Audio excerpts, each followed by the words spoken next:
ডিসেম্বৰত লাখ লাখ লোকৰ একাউণ্টত সোমাব চৰকাৰী ঘৰৰ ধন। सुंद' आपडेट्स लानानै फिन खेबसे चेनेलाव फैफिनबावनाय जाबाय। जायफोरा गोसो नैबे भिडिअखौ नायलांनो हागोन। गोलाव खालामा रायजोफोर जागायलांदिनि। थ' जोङो बयबो मिथिनो मोनखादों ना।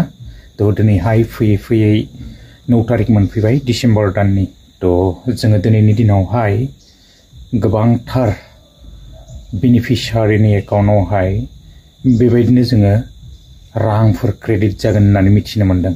बे राङानो जाहैबाय जोंहा सरकारि न' जितु जायफोराहाय एप्लाइ खालामदोंमोन आरो जायफोरना आवगोलावनो एप्रुभ जानानै दंखायोमोन।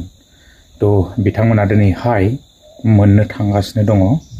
गोबांथार बेनिफिसियारियानो मोनगोन सरकारि न'नि रां। थ' बारा गोबाव सम गैला, दसे उनावहाय जोङो एकाउन्टखौ चेक खालामनो हासिगोन आरोना। थ' आं एसे क्लिप्सखौ होनानै होलांदिनि।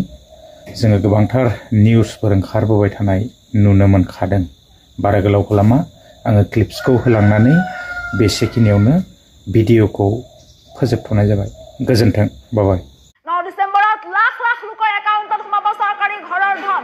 চৰকাৰী ঘৰৰ ধন সোমাব 9 ডিসেম্বৰত হিতাধিকাৰী একাউণ্টত। মুখ্যমন্ত্ৰীয়ে প্ৰদান কৰিব প্ৰধানমন্ত্ৰী আৱাস যোজনাৰ টকা। প্ৰধানমন্ত্ৰী আৱাস যোজনাৰ টকা জমা হ'ব। মুখ্যমন্ত্ৰীগৰাকীয়ে প্ৰদান কৰিব এই ধন।